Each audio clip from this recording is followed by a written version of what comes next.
Star. आदाब नाजरीन, खास बात आंध्र तेलंगाना में आपका खैर मकदम है। मैं हूं सैयद अहमद जीलानी। पहले रुख करेंगे तेलंगाना का नजर हेडलाइंस पर। बिहार के बाद उत्तर प्रदेश में कदम जमाने की एमआईएम की कोशिश। असद अवैसी ने लखनऊ में की ओम प्रकाश राजभर से मुलाकात। इत्तेहाद का किया ऐलान। ममता बनर्जी के इल्जामात को किया मुस्तरद।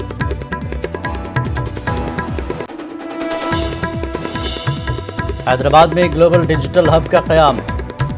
फिएट ऑटोमोबाइल्स ने की $150 मिलियन की सरमायाकारी। 1000 अफराद को रोजगार के मौके। केटीआर ने किया खैर मकदम। एलआरएस के खिलाफ सुप्रीम कोर्ट में अर्जी। सुप्रीम कोर्ट की तेलंगाना, एपी और तमिलनाडु को नोटिस। गैर मजाज लेआउट्स की इजाजत देने वालों के खिलाफ कार्रवाई की अपील।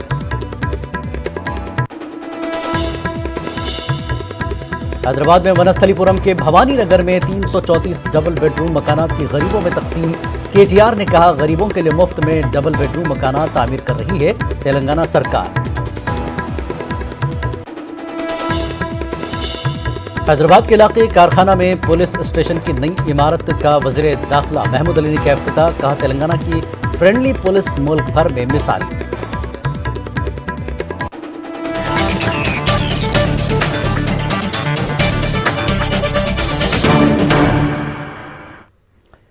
बिहार में एमआईएम की कामयाबी के बाद 2022 में उत्तर प्रदेश में होने वाले असेंबली इलेक्शन की तैयारी शुरू कर दी है। असदुद्दीन अवैसी ने लखनऊ में साबिक वजीर ओम प्रकाश राजभर से मुलाकात की और यूपी के आने वाले असेंबली इलेक्शन में भागीदारी संकल्प मोर्चा के साथ रहने का ऐलान किया। उन्होंने बताया कि समाजवादी पार्टी से यूपी इलेक्शन में इत्तेहाद का फैसला शिवपाल यादव से मुलाकात के बाद होगा और अभी बीएसपी से इत्तेहाद की कोई बात नहीं हुई। एमआईएम सदर ने ममता बनर्जी के इल्जामात को बेबुनियाद करार दिया और कहा कि अवैसी को पैसा देकर खरीदने वाला अब तक पैदा नहीं हुआ। उन्होंने कहा कि मगरबी बंगाल की वज़ीर आला बौखलाहट का शिकार हैं। एमआईएम पार्टी जो है भागीदारी संकल्प मोर्चा के साथ रहेगी और इंशाअल्लाह जनवरी में अवाम से मुलाकातें होगी, मीटिंग होगी और यकीनन हम इस सफ़र में सर के साथ हैं और आगे बढ़ेंगे। जनाब शिवपाल साहब उत्तर प्रदेश की राजनीति में एक बहुत बड़ा चेहरा है और उनका बहुत बड़ा तजुर्बा रहा है। देखिए आगे अभी क्या होता है, हम उनसे मुलाकात करेंगे तो आपको बता पाएंगे। यकीनन एमआईएम की कामयाबी में इन सब का बहुत बड़ा योगदान है और उसकी वजह से कामयाबी मिली। तो और हमको तो बिहार की कामयाबी के बाद एक हौसला मिला है और हम उस कामयाबी को सिलसिले को जारी रखेंगे। एक बड़ी चर्चा चली सर, बीएसपी से आपके अलायंस की अभी अफवाह थी कि क्या कर सकते। ऐसी कोई बात नहीं, ऐसी कोई बात नहीं। ममता बनर्जी ने अटल बिहारी वाजपेयी बीजेपी की तायद की, वो एनडीए का हिस्सा रही। गुजरात में इतना बड़ा फसाद हुआ, अगर वो ये कह रही है दौलत मिली है तो भाई असदुद्दीन ओवैसी को कोई इतना बड़ा आदमी पैदा नहीं हुआ दुनिया में जो दौलत की बिना पे खरीद सके। तो ये इनका ये इल्जाम बेबुनियाद है। क्या कह रही हैं वो? तो उनको बौखलाहट का शिकार है, अपनी पार्टी में उनकी बहुत गड़बड़ है, इसलिए उनको लग रहा है कि अपनी पार्टी की बौखलाहट और गुस्सा निकालो ओवैसी के ऊपर। दुनिया की मशहूर कंपनी फिएट ऑटोमोबाइल्स तेलंगाना में बड़े पैमाने पर सरमायाकारी करने का ऐलान किया। फिएट ने ऐलान किया है कि वह हैदराबाद में ग्लोबल डिजिटल हब के क़याम के लिए $150 मिलियन की सरमायाकारी करेगी। इससे मुलाजिमतों के 1000 मौके पैदा होंगे।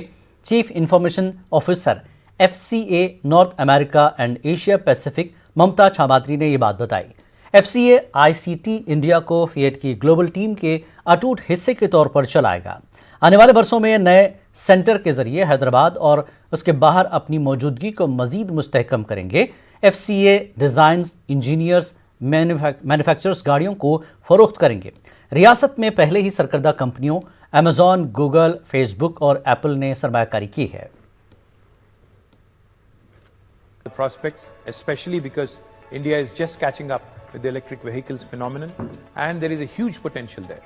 The automotive theme park should also consider to have EV as an important component.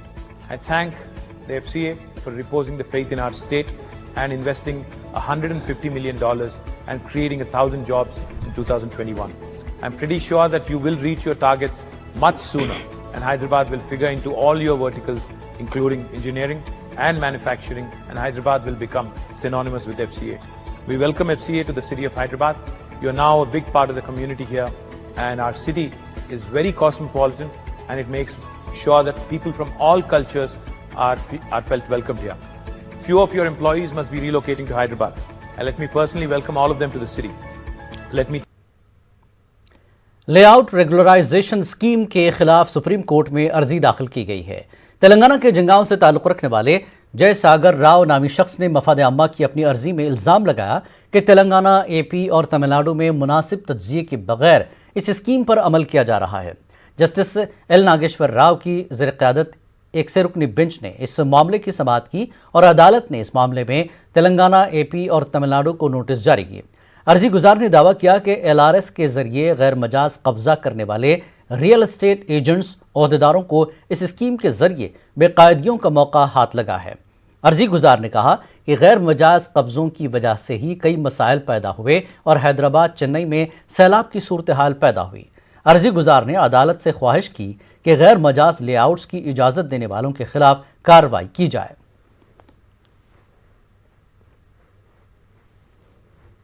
Telangana के वज़ीर इंफॉर्मेशन टेक्नोलॉजी के तारक रामाराव ने कहा कि रियासत में गरीबों के लिए डबल बेडरूम मकानात की तामीर का सहरा वज़ीर आला के चंद्रशेखर राव के सर जाता है। उन्होंने हैदराबाद के वनस्थलीपुरम के भवानी नगर में 334 डबल बेडरूम मकानात को मुस्तहक अफराद में तकसीम किया। उन्होंने कहा कि रियासती हुकूमत 9,714 करोड़ रुपए के सरफे से 1 लाख डबल बेडरूम मकानात गरीबों के लिए तामीर कर रही है। उन्होंने कहा कि मुल्क के किसी भी रियासत ने इस तरह के मकानात गरीबों के लिए तामीर नहीं किए। उन्होंने वजाहत की कि 1 रुपया भी गरीबों से लिए बगैर वज़ीर आला उनके लिए मकानात तामीर करवा रहे हैं। कमर्शियल अपार्टमेंट की तर्ज पर डबल बेडरूम मकान की तामीर अमल में लाई जा रही है। उन्होंने इन मकानों के अतराफ साफ सुथरे और बेहतर माहौल को यकीन बनाने की ज़रूरत पर भी जोर दिया। ప్రైవేట్ బిల్డర్ కడితే ఎంత నాణ్యంగానైతే ఇండ్లుంటాయో ఆ స్థాయిలో ముఖ్యమంత్రి గారి కార్యాలయంలో ఏ లిఫ్ట్ అయితే ఉన్నదో, ఏ షిండ్లర్ కంపెనీ లిఫ్ట్ ఉన్నదో అదే లిఫ్ట్ని ఇక్కడ పెట్టి ఈ డబుల్ బెడ్రూమ్ ఇళ్లలో పేదవారికి ఇల్లు అంటే ఒక డబ్బా ఇల్లు కట్టడం కాదు, ఒక ఆత్మగౌరవానికి ప్రతీకగా ఉండే విధంగా పేదవాడి ఇల్లు అంటే కూడా దానిలో అన్ని సౌకర్యాలు ఉండాలి, అందరూ ఆత్మగౌరవంతో ఉండే విధంగా ఉండాలనే విధంగా గౌరవ ముఖ్యమంత్రి కేసీఆర్ గారి ఆలోచన ఏదైతే ఉన్నదో దానికి అనుగుణంగా ఈ 324 ఇండ్లని ఈరోజు మీకు అందజేయడం జరుగుతూ ఉంది। ఏ రాష్ట్రంలో కూడా ఏ ప్రభుత్వము కూడా చేయలేదు, చేపట్టలేదు ఇప్పటి వరకు 72 ఏళ్లలో స్వాతంత్రం వచ్చిన తర్వాత నేను మీకు విజ్ఞప్తి చేస్తా ఉన్నాను। 2 పడక గదులు, ఒక హాలు, 2 బాత్రూమ్లతో కిచెన్కు పక్కన మళ్ళీ ఒక ప్రత్యేకమైన వాష్ ఏరియా కూడా పెట్టి 560 స్క్వేర్ ఫీట్లు, ఒక్కొక్క అపార్ట్మెంట్కు ఒక్కొక్క ఇంటికి 9 లక్షలు దాదాపుగా ప్రభుత్వమే అనా పైసతో సహా ఖర్చు పెట్టి ఇదే మార్కెట్లో ఒకవేళ ఇదే ప్రైవేట్ బిల్డర్ కనుక ఇదే స్థలంలో కట్టింటే వనస్థలిపురంలో 40-50 లక్షలకు తగ్గకుండా ఉండే ఒక్కొక్క అపార్ట్మెంట్ని ఈరోజు 1,00,000 ఇండ్లు ఇప్పుడే సుధీర్ రెడ్డి గారు చెప్పినట్టు 90-95% పూర్తయి చివరి దశలో ఉన్నాయి। ఇప్పటికే 10,000 పైన అయిపోయినాయి, మిగతా అన్ని కూడా చివరి దశలో ఉన్నాయి। 9,714 కోట్ల రూపాయలు రాష్ట్ర ప్రభుత్వం అనా పైసతో సహా ఖర్చు పెట్టి పేదవాడి మీద భారం పడకూడదని ఆలోచించి మీ నుంచి ఒక పైసా తీసుకోకుండా మీరు బ్యాంకుకు లోన్ కూడా పోయే అవసరం లేకుండా ఇంత పెద్ద కార్యక్రమం ఈ దేశంలో స్వాతంత్రం వచ్చిన తర్వాత ఏ ప్రభుత్వం చేయలేదు, అది కేవలం ఒక కేసీఆర్ గారు మాత్రమే। तेलंगाना के वज़ीर बल्दी नज़्म नस्ल के तारक रामाराव के फार्म हाउस तनाज़े के सिलसिले में दाखिल करदा अर्जी तेलंगाना हाई कोर्ट में समाअत की कबल अजी नेशनल ग्रीन ट्रिब्यूनल की जानिब से दाखिल करदा नोटिस अबूरी अहकाम पर सवाल उठाते हुए तारक रामाराव ने की जानिब से दाखिल करदा अर्जी पर अदालत ने रोक लगा दी थी। Chief justice RS Chauhan, justice Vijay Sen Reddy पर मुश्तमिल बेंच ने समाअत की। तेलंगाना कांग्रेस के कारगुजार सदर व अर्जी गुजार रेवंत रेड्डी की तरफ से रुजू होते हुए उनके वकील ने कहा कि NGT के अहकाम पर हाई कोर्ट की जानिब से लगाई गई रोक को बर्खास्त किया जाए। इस मरहले पर चीफ जस्टिस RS चौहान ने कहा कि NGT की जानिब से जो उमूर इस मामले में उठाए गए हैं इनकी जांच की ज़रूरत है। चीफ जस्टिस ने इस मामले की समाअत 6 जनवरी तक मुलतवी कर दी। वाज़ेह के रेवंत रेड्डी ने NGT को एक अर्जी पेश करते हुए इल्ज़ाम लगाया था कि वजीर तारकन अमराव का फार्म हाउस ममनुआ जोन में है, जो जियो 111 की खिलाफ वर्जी है। तेलंगाना के वज़ीर दाखिला हैदराबाद के इलाके सिकंदराबाद में कारखाना पुलिस स्टेशन की नई इमारत का इफ्तिताह किया। इस मौके पर रियासती वुज़रा, डीजीपी, कमिश्नर पुलिस हैदराबाद और दीगर मौजूद थे। महमूद अली ने तेलंगाना पुलिस की सताइश की और कहा कि मुल्क भर में फ्रेंडली पुलिस के लिए तेलंगाना पुलिस को पहला मकाम हासिल है। तेलंगाना पुलिस जदीद टेक्नोलॉजी का इस्तेमाल करके जराइम की शरह को कम किया है। रियासती हुकूमत महकमे पुलिस को बेहतर बनाने के लिए कोई कोताही नहीं कर रही है। కొత్త బిల్డింగ్ చాలా ఎప్పుడు ఉండే ఎంత ముందు పోలీస్ స్టేషన్ అంటే పోవాలి అంటే ఏం ఫెసిలిటీస్ లేదు. మా ఆనరబుల్ సిమ్ గారు చాలా డబ్బులు శాంక్షన్ చేస్తున్నారు. ఈ police station 4 crores 25 lakhs rupees ఖర్చు అయింది. ఎంత ముందు పోలీస్ స్టేషన్ అంటే 10 లక్షలు కడితే అంటే ఎక్కువ అవుతుంది. ఇప్పుడు 10 లక్షలు లేదు, 4 కోట్లు 5 కోట్లు 10 కోట్లు పోతాయి. అంటే మా కమిషనరేట్ ఎట్లా ఉంది, చాలా పెద్ద పెద్ద ఆఫీస్ ఉంది. పోలీసులో అంటే ఫస్ట్ ప్రిఫరెన్స్ ఇచ్చారు. మా పోలీస్ డిపార్ట్మెంట్ చాలా బాగా చేస్తున్నారు. 3-4 yearsలో కంటిన్యూ ఇండియాలో నంబర్ 1 అవార్డు వస్తుంది మా పోలీస్ డిపార్ట్మెంట్కి, జో పాస్పోర్ట్ ఎంక్వైరీ సెక్షన్ ఉంది. అలాగే మా డిపార్ట్మెంట్ డే బై డే చాలా ఇంప్రూవ్ చేస్తున్నారు. ఫ్యూచర్లో ఇంకో న్యూ టెక్నాలజీ ఎంత కావాలి. మా కమాండ్ అండ్ కంట్రోల్ ఇండియాలో ఎవరు కట్టాలేదు. కమాండ్ అండ్ కంట్రోల్ ఇండియా మీద నాకు స్టేట్ అంటే కొత్త స్టేట్ 6 years కంప్లీట్ అయింది, 7 yearsలో వస్తుంది.